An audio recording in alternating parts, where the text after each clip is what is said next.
I never thought I'd be grateful for my mother's obsession with prenups. But here we are, I muttered, staring at the pristine white walls of our new home. The house was a wedding gift from my parents, Patricia and George, nestled in the picturesque landscape of Upper New York. It was supposed to be the start of our happily ever after, but life had other plans. My husband Bart was busy unpacking boxes in the living room, his tall frame bent over as he sorted through our belongings. "Natalie, honey, can you give me a hand with this?" he called out, his voice muffled by the cardboard. I sighed, pushing away from the window. "Coming," I replied, plastering on a smile as I joined him. As I helped Bart unpack, I couldn't shake the feeling that something was off.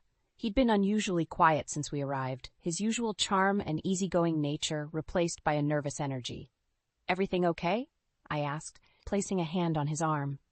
Bart hesitated, then set down the box he was holding. "Actually, there's something we need to talk about," he said, his blue eyes clouded with worry. My stomach dropped. "What is it?" Before Bart could answer, the doorbell rang. He visibly relaxed, as if saved by the bell. "That must be Mom," he said, hurrying to the door. I froze. His mother, Jennifer, wasn't supposed to visit until next week. I followed Bart to the entryway, where he was already embracing a petite woman with graying hair. "Jennifer," I said, forcing a smile. "What a surprise." Jennifer pulled away from Bart and turned to me, her eyes brimming with tears. "Oh, Natalie," she said, her voice trembling. "I'm so sorry to barge in like this, but I couldn't wait any longer." Bart placed a hand on his mother's shoulder. "Mom, why don't we sit down?" he suggested, leading her to the living room. As we settled onto the couch, surrounded by half-unpacked boxes, I felt a growing sense of dread. Jennifer clutched Bart's hand, her knuckles white. "What's going on?" I asked, looking between them. Jennifer took a deep breath. "I've been diagnosed with terminal cancer," she said, her words hanging heavy in the air. "The doctors say I have less than a year." I gasped, genuinely shocked. "Oh, Jennifer, I'm so sorry," I said, reaching out to touch her arm. She gave me a watery smile. "Thank you, dear, but that's not all." She glanced at Bart, who nodded encouragingly. "I can't live alone anymore, and I was hoping, well, we were hoping." Bart cleared his throat. "Mom's going to move in with us, Natalie," he said, his tone leaving no room for discussion. I felt like I'd been punched in the gut. Our new home, our fresh start, was suddenly being invaded. But how could I object? The woman was dying, for heaven's sake. "Of course," I heard myself say, as if from a distance. "We have plenty of room." Jennifer's face lit up. "Oh, thank you both so much," she gushed, pulling us into a group hug. As we embraced, I caught Bart's eye over his mother's shoulder. He mouthed a silent "thank you," but I couldn't bring myself to smile back. This wasn't how our life together was supposed to begin. Later that night, as Bart slept peacefully beside me, I stared at the ceiling, my mind racing. How had our perfect new beginning turned into this? I loved Bart, but I couldn't shake the feeling that I was losing control of my own life. Little did I know, this was just the beginning of a series of events that would test the limits of my love, patience, and ultimately my capacity for revenge. The aroma of freshly brewed coffee filled the kitchen as I tried to focus on my laptop screen.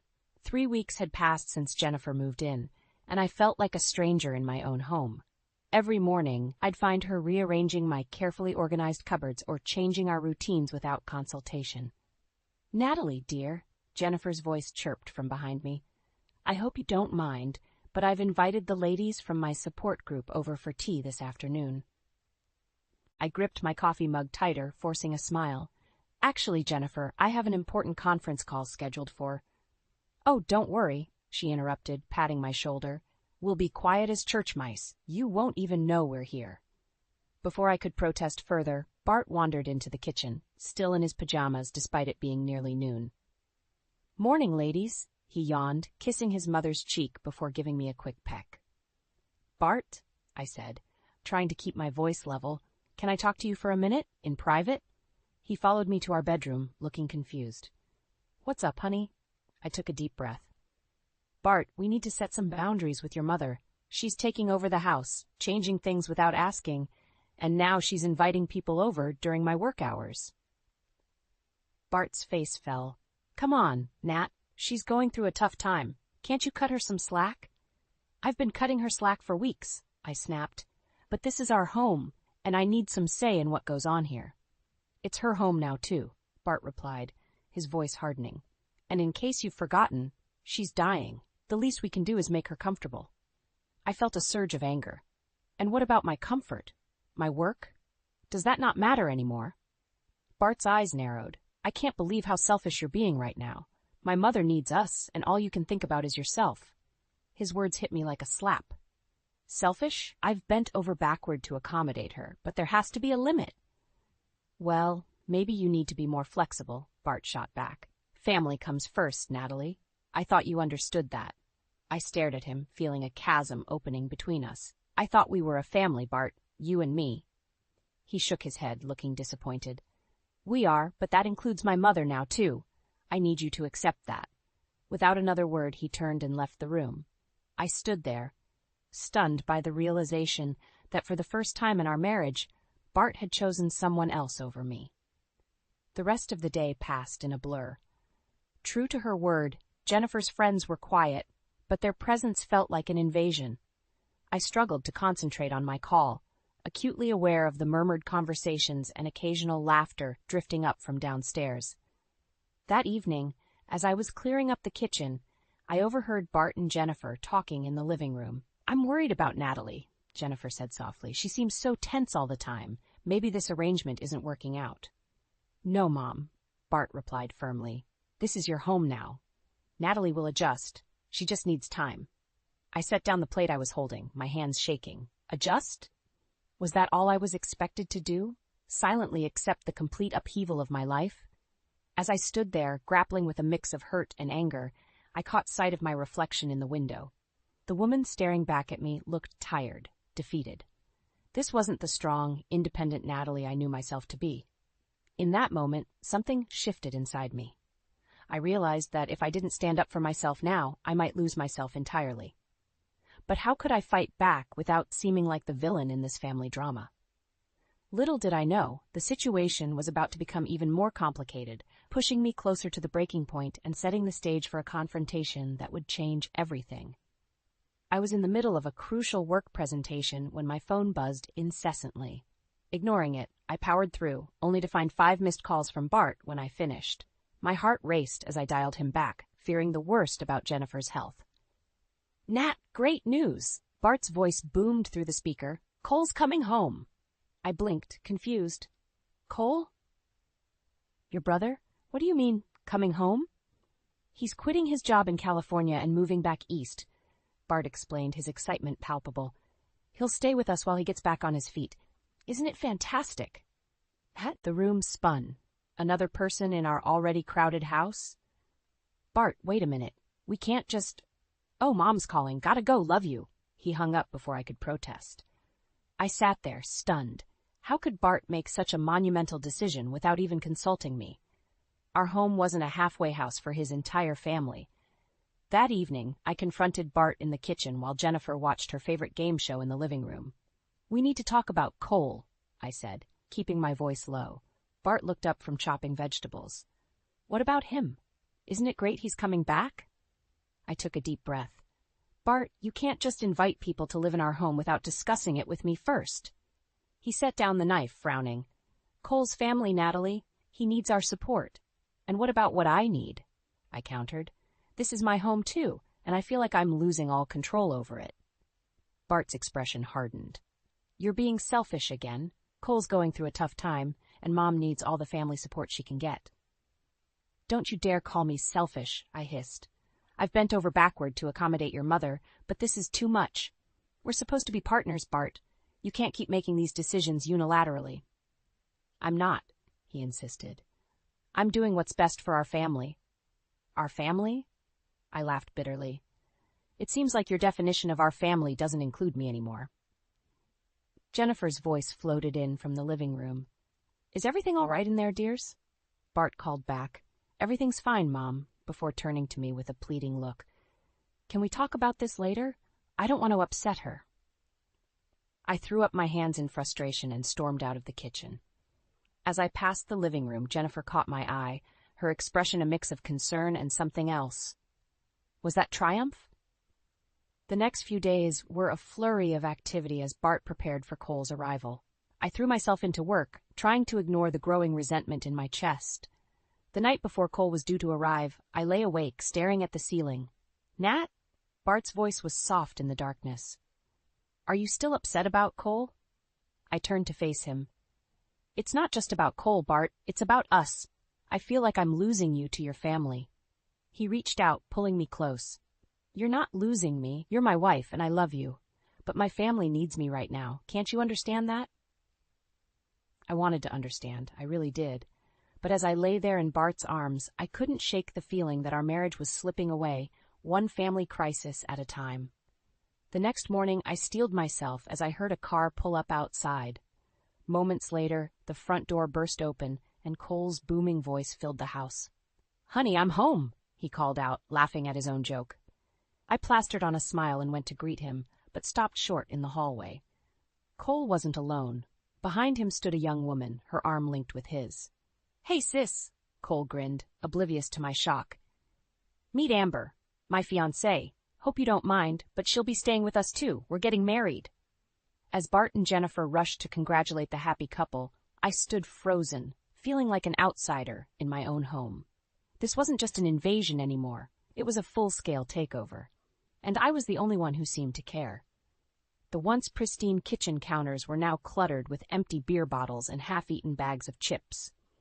I grimaced as I navigated the mess, the acrid smell of stale cigarette smoke assaulting my nostrils.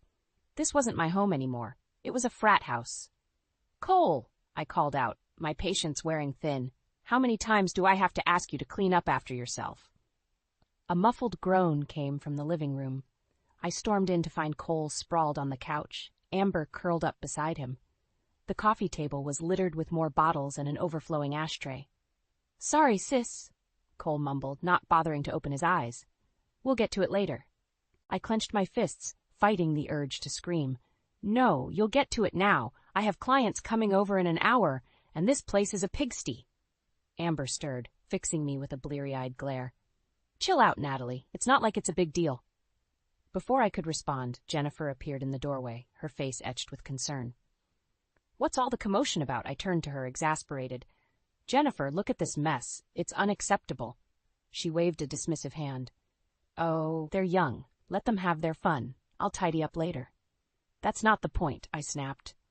"This is my home, and I expect it to be respected." Jennifer's eyes narrowed. "Our home, dear. Remember, we're all family here." The word family felt like a slap in the face. I opened my mouth to argue further, but the smell of smoke suddenly intensified. Whirling around, I saw flames licking up the curtains near where Cole had carelessly tossed a cigarette butt. "Fire!" I screamed, rushing to grab the fire extinguisher. Chaos erupted as everyone scrambled to action. I managed to douse the flames, but not before they left a large charred hole in the expensive curtains my mother had gifted us. As the smoke cleared, I stood there, shaking with anger and shock. Bart burst into the room, having heard the commotion from upstairs. "What happened?" he demanded, looking around wildly. "Your brother?" I spat. "Almost burned down our house because he can't be bothered to use an ashtray." Cole had the decency to look ashamed. "I'm sorry, I didn't mean—" "Save it," I cut him off. "I want you and Amber out, now." Bart stepped between us. "Natalie, calm down, it was an accident." I couldn't believe my ears. "Calm down? Bart, do you not see how serious this is?" "Of course I do," he said, his voice maddeningly calm. "But kicking them out isn't the answer. We're family, we need to stick together." I looked around at their faces, Bart's pleading, Jennifer's disapproving, Cole's sheepish, Amber's defiant. In that moment, I felt more alone than ever. "Fine," I said, my voice cold. "If that's how you all feel, I'll be the one to leave." I stormed upstairs, throwing some clothes into a bag. As I zipped it up, Bart appeared in the doorway. "Nat, don't do this," he begged. "Where will you go?" I shouldered past him. "Anywhere but here." As I reached the front door, Jennifer called out, "Natalie, dear, you're overreacting. Why don't we all sit down and talk about this?" I turned to face them one last time. "There's nothing to talk about. You've made it clear where your priorities lie, Bart. And it's not with me or our marriage." With that, I walked out, slamming the door behind me. As I got into my car, hands shaking as I gripped the steering wheel, I realized I had no idea where I was going. But I knew one thing for certain. I couldn't stay in that house another minute. As I drove away, tears blurring my vision, I felt a mix of anger, betrayal, and an overwhelming sense of loss. The life I thought I had, the marriage I believed in, it was all crumbling around me. And for the first time, I allowed myself to consider a possibility I'd been avoiding for weeks. Maybe this marriage wasn't worth saving after all. I returned home after 3 days at a hotel, my anger simmering, but my resolve strengthened. As I walked through the front door, the eerie silence struck me. No TV blaring, no chatter, no mess in sight. Something was off. Bart emerged from the kitchen, his face a mask of forced calm. "Natalie, we need to talk." I steeled myself. "Yes, we do. This situation is untenable, Bart. Things need to change." He nodded, gesturing to the living room. As we sat down, I noticed Jennifer peering from behind a partially closed door. My jaw clenched. "I've been thinking," Bart began, his voice unnaturally steady. "Maybe it's best if we take some time apart." The words hit me like a physical blow. "What?" He couldn't meet my eyes. "It's just the constant arguing, the tension. It's not good for anyone, especially Mom in her condition." I felt like I was drowning. "So you want to separate because I'm making your mother uncomfortable?" "It's not just that," he hurried to add. "Your attitude, the constant nagging, it's creating a toxic environment for everyone." I laughed bitterly. "My attitude? Bart, have you looked around lately? Your family has taken over our home, our life." "See, this is exactly what I'm talking about," he sighed. "You keep saying your family like they're not your family, too." "Because they're not acting like it," I exploded. "They've shown zero respect for me or this home, and you've done nothing but enable them." Bart's face hardened. "They're going through a difficult time. I thought you'd be more understanding." Understanding? I was on my feet now, shaking with fury. "I've been nothing but understanding. I've put up with your mother rearranging my home, your brother nearly burning it down, and you've consistently chosen them over me, your wife." "That's not fair," Bart protested weakly. "No, what's not fair is you blindsiding me with this separation nonsense instead of standing up for our marriage." The door creaked open, and Jennifer stepped out, her face a picture of concern. "I'm so sorry, dears. I never meant to cause such strife." I rounded on her. "Oh, save it, Jennifer. This is exactly what you wanted, isn't it? To drive a wedge between us?" Bart jumped to his feet. "That's enough. How dare you accuse my mother?" "Your mother, your brother, your family," I spat. "That's all I've heard for months. What about me, Bart? What about us?" He ran a hand through his hair, frustration etched on his face. "I don't know what you want from me, Natalie. I'm trying to keep everyone happy." "Except me," I finished for him. "Well, congratulations. You've succeeded in making everyone happy but your wife." Jennifer stepped closer, reaching out to touch my arm. "Natalie, dear, perhaps if you tried to be a little more accommodating." I jerked away from her. "Don't touch me, and don't you dare tell me how to behave in my own home." Bart's eyes flashed with anger. "That's it. I can't take this anymore. Natalie, I think you should leave. Take some time to cool off and think about your priorities." I stared at him, disbelief and hurt warring inside me. "My priorities? What about yours, Bart? When did I stop being your priority?" He didn't answer, just looked away. In that moment, I saw our marriage for what it truly was, a sham, a convenience for Bart to play the dutiful son and brother while I faded into the background. "Fine," I said, my voice cold. "I'll leave. But don't expect me to come crawling back, begging for forgiveness. This time, you've gone too far." As I stormed upstairs to pack a bag, I heard Jennifer consoling Bart, telling him he'd done the right thing. Their voices faded as I moved through our bedroom, grabbing essentials. My hand paused over a framed photo of Bart and me on our wedding day. With a sudden, decisive movement, I slammed it face down. That happy couple was gone, replaced by strangers occupying the same space. As I left, bag in hand, I realized this wasn't just about saving my marriage anymore. It was about saving myself. I sat in my best friend Sarah's living room, clutching a glass of wine like a lifeline. My voice cracked as I recounted the events of the past few months, ending with Bart's devastating suggestion of separation. Sarah's eyes flashed with anger. "That spineless weasel! How dare he choose his family over you?" I sighed, feeling drained. "I don't know what to do, Sarah. I feel like I've lost everything." She leaned forward, her expression determined. "No, Natalie, you haven't lost everything. You've lost dead weight. It's time to take back control of your life." Her words sparked something inside me. But how? Bart and his family have taken over my home, my life. Sarah's lips curved into a sly smile. Remember who owns that house, Nat? Your parents gave it to you, not Bart. My eyes widened as realization dawned. You're right, the deed is in my name. Exactly, Sarah nodded. It's time to talk to your parents and a lawyer. You need to protect yourself and your assets. The next day, I met with my parents, Patricia and George. Their faces were a mix of concern and anger as I explained the situation. Oh, sweetheart, Mom said, pulling me into a hug. We had no idea things had gotten so bad. Dad's voice was steel. That boy never deserved you, Natalie, or our generosity. I took a deep breath. I need your help. I want to fight back, but I'm not sure how. Mom and Dad exchanged a look. We have just the person, Dad said, reaching for his phone. Remember your cousin Michael? He's a divorce attorney now. Within hours, I was sitting in Michael's office, laying out my story. He listened intently, his brow furrowing as I spoke. Natalie, he said when I finished, based on what you've told me, you have a strong case. The house is clearly your separate property, not a marital asset. Bart has no claim to it. Hope bloomed in my chest.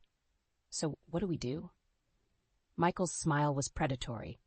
We go on the offensive. I'll draw up divorce papers immediately. We'll make it clear that Bart and his family need to vacate your property.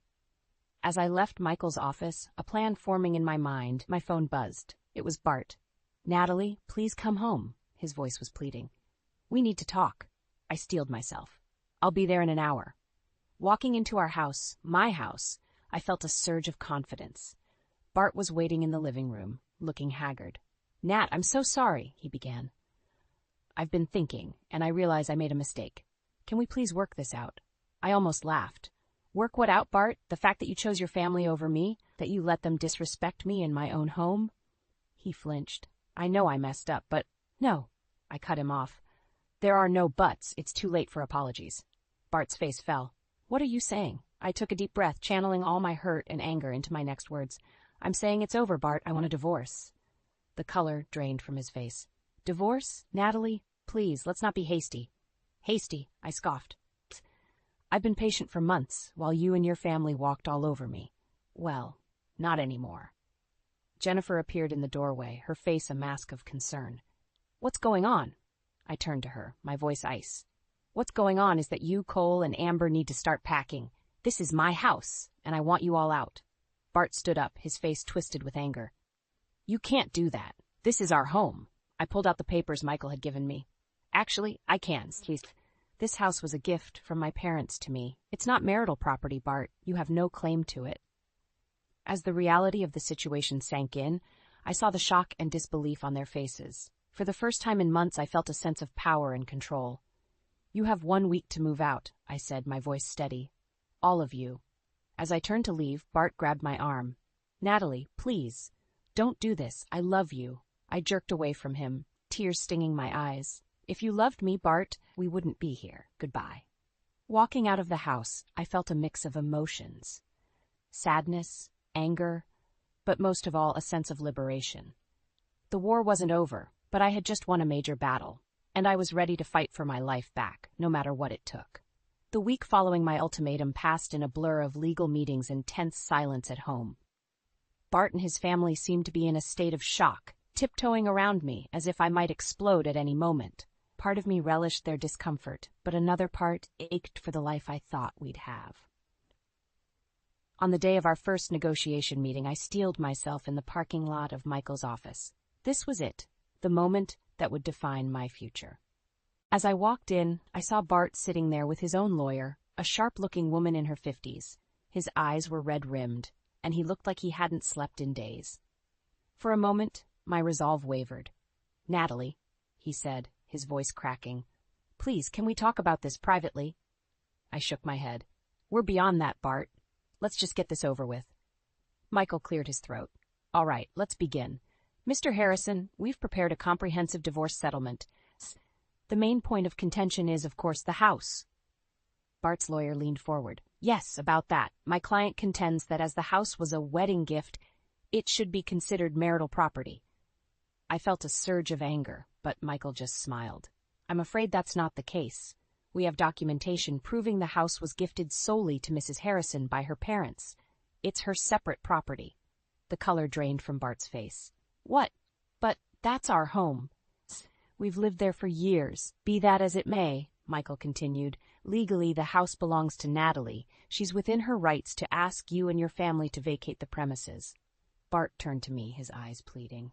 Natalie, you can't do this. Where will we go? What about my mother? I felt a lump in my throat but pushed through.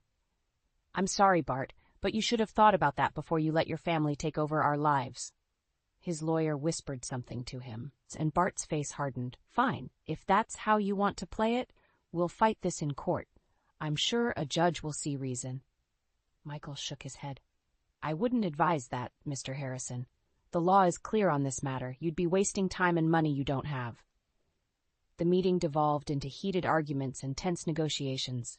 Hours passed, and I felt my energy draining. Just when I thought we'd reached an impasse, Bart suddenly deflated. Enough, he said, his voice barely above a whisper.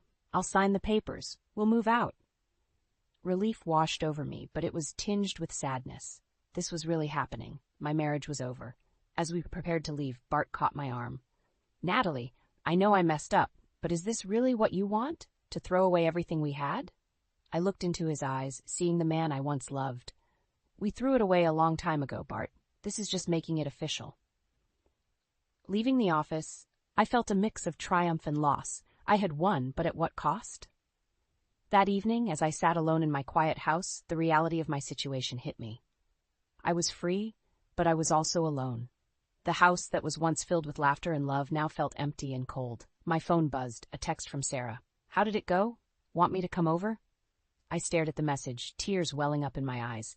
This was my new reality. No more Bart, no more in-laws, no more chaos. Just me, in this big, empty house. As I typed my reply, I realized that this wasn't just the end of my marriage. It was the beginning of a new chapter in my life. One that I would write on my own terms. Come over, I texted back. It's time to celebrate my independence. I took a deep breath, looking around at the house that was now truly mine. The battle was won, but the war of rebuilding my life was just beginning. And for the first time in months, I felt ready to face whatever came next. The day Bart and his family were set to move out dawned bright and clear, a stark contrast to the storm of emotions raging inside me. I stood at the window, watching as a moving truck pulled up to the curb. Bart emerged from the house, carrying a box. Our eyes met briefly, and I saw a flicker of regret in his gaze before he quickly looked away. Jennifer followed, leaning heavily on Cole's arm. She glanced up at my window, her expression unreadable. As I watched them load the truck, memories flooded back. The day we moved in, our housewarming party, the countless dinners and lazy Sundays we'd shared. For a moment, doubt crept in. Was I making a mistake? The doorbell rang, jolting me from my reverie. I opened it to find Sarah standing there, a bottle of champagne in one hand and a determined look on her face. I figured you could use some moral support, she said, stepping inside. I smiled gratefully. You have no idea. We sat in the kitchen, watching the proceedings through the window. Sarah poured us each a glass of champagne. To new beginnings, she toasted. As we clinked glasses, Bart appeared in the doorway. Natalie, can we talk? Just for a minute? Sarah squeezed my hand and discreetly left the room. I steeled myself, facing Bart. What is it? I asked, trying to keep my voice steady. He ran a hand through his hair, looking lost. I wanted to say I'm sorry, for everything. I never meant for things to end up like this. I felt a lump in my throat. Neither did I, Bart. But we can't go back. He nodded, his eyes glistening. I know. I just hope, someday, you can forgive me. As he turned to leave, I called out, Bart? He paused, looking back. I hope you find happiness, I said softly. A sad smile crossed his face. You too, Nat. You deserve it. And then he was gone. I watched from the window as the moving truck pulled away, taking with it the remnants of my old life. Sarah reappeared, wrapping an arm around my shoulders. How are you feeling? I took a deep breath. Honestly, I'm not sure. Relieved, sad, scared, all of the above. She nodded understandingly. That's normal. But you know what? You're free now. This is your chance to rediscover yourself. As her words sank in, I felt a spark of excitement ignite within me. She was right. For the first time in years, I was truly free to live life on my own terms. We spent the rest of the day reimagining the house. We moved furniture, discussed paint colors, and planned a complete overhaul of the guest room, Jennifer's old room, into a home office. As evening fell, we sat on the patio, enjoying the peaceful silence. Sarah's phone buzzed, and she grinned as she read the message. "So," she said, a mischievous glint in her eye, "remember my colleague, David? The one I told you about?" I nodded, curious. "Well, he's been asking about you. Wanted to know if you might be interested in grabbing coffee sometime." I felt a flutter of nervousness and excitement. "I don't know, Sarah. Isn't it too soon?" She shook her head. "It's just coffee, Nat. No pressure, but it might be nice to remember that there are good men out there, men who will put you first." I thought about it for a moment, then smiled. "You know what? Tell him I'd love to." As Sarah tapped out a reply, I gazed out at the garden, feeling a sense of peace wash over me. The path ahead was uncertain, but for the first time in months, I felt hopeful. This house, once a symbol of my failed marriage, now represented a new beginning. It was mine, truly mine, to fill with new memories, new friendships, and perhaps someday new love. I raised my glass in a silent toast to the end of one chapter and the exciting beginning of another. Whatever the future held, I was ready to face it head-on, stronger and wiser than before. As the sun set on this tumultuous day, I realized that sometimes the end of one dream is simply the beginning of a better one, and I couldn't wait to see what this new dream had in store for me.